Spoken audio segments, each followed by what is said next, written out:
Sir एक तो देखें, सोलर अब सस्ता भी बहुत हो गया है। इट्स नॉट कि सोलर महंगा है और हम जा रहे हैं और हम अपने आप की सिक्योरिटी के लिए जा रहे हैं कि भाई सोलर होगा तो कोई रोक नहीं सकेगा, कभी पर्शियन गल्फ हुआ या कोई भी वजह।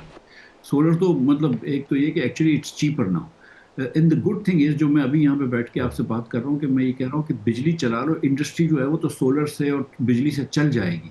उसकी वजह यह है कि इतनी सोलर लग गई है पाकिस्तान में, कुछ 40,000 मेगावाट जितनी सोलर लग गई है, 6-7 हज़ार मेगावाट कंटिन्यूस पावर आता है। जिसकी वजह से आज हम यहाँ पे बैठे हैं, जिसकी वजह से कंज्यूमर्स जो हैं उसकी थोड़ी सी एवरेज बिल कम हो गई है। मैं आपको यकीन दिला रहा हूँ कि अगर हम सब सिर्फ के इलेक्ट्रिक या वापडा की बिजली ले रहे होते, 47 रुपये 20 पैसे पर यूनिट, प्लस उसके ऊपर 10-15 रुपए सेल टैक्स, प्लस उसके ऊपर provincial taxes and levies and all that, तो यहाँ मतलब एक पाकिस्तान में एक सीरियसली अब रेवोल्यूशन की बातें हो रही होती हैं, अजीब अजीब बातें हो रही है कि 60-65 रुपए का यूनिट आपको मिल रहा होता। तो अब ये जो है ना, सोलर ने मिडिल क्लास पाकिस्तानियों के, गरीब पाकिस्तानियों के थोड़े से आंसू पहुंचे, थोड़ा सा आसान कर दिया है। इंडस्ट्री के लिए थोड़ी सी कॉस्टिंग कम कर दी है। तो ये सोलर तो बहुत अच्छी बात है। लेकिन देखिए ना, हमने तो कोई दूरस्थ पॉलिसी नहीं करी। 1 साल पहले मैं आपको बता रहा हूँ कि हमारे वजीर आजम साहब ने वज़राओं को भेजा, जब मुसद्दक वजीर थे, कि जाओ और थोकार से एक एक कार्गो और ले आओ। 9 हम ले रहे हैं, एक और कार्गो ले आओ तो हमारे पास 10 हो जाए।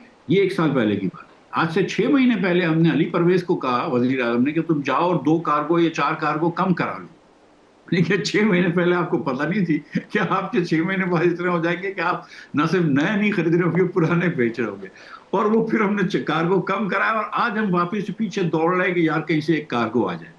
मतलब सो द थिंग इज कि हमारी पॉलिसीज भी जो है ना वो बिल्कुल फ्यूचरिस्टिक नहीं है। अब मैं आपको एक प्राइसेस की बात कर लेता हूँ कि पिछले हफ्ते जब मैंने आपको बताया कि बड़ा इस पे मैंने वो शोर भी किया था कि आपने फजूल प्राइस बढ़ाई थी कंपनियों की, आपको प्राइस बढ़ानी थी और टैक्स बढ़ाना था। 19 अरब रुपए का आपने गिफ्ट दे दिया कंपनियों को। कोई जरूरत नहीं थी कंपनियों की, क्योंकि कंपनियों की कॉस्टें पुरानी थी और वो ऊपर नीचे हमेशा होता रहता है, वो रिकवर हो जाती हैं। कभी कभी इंक्रीसिंग मार्केट के अंदर इनको इन्वेंट्री गेन्स होते हैं, डिक्रीसिंग मार्केट में लॉसेज होते हैं, एवरेज पे बराबर हो जाता है। अगर आपने 19 अरब रुपए का कंपनियों को गिफ्ट दे दिया, खुद टैक्स नहीं लिया, इस हफ्ते आप 23 अरब रुपए का नुकसान कर रहे हैं। अच्छा, आपने टैक्स नहीं कम किया क्योंकि आईएमएफ को आपको खुश रखना है, तो आपने कहा हम लेवी कम नहीं कर रहे, हम कंपनीज को डायरेक्ट ठीक। सब्सिडाइज करेंगे।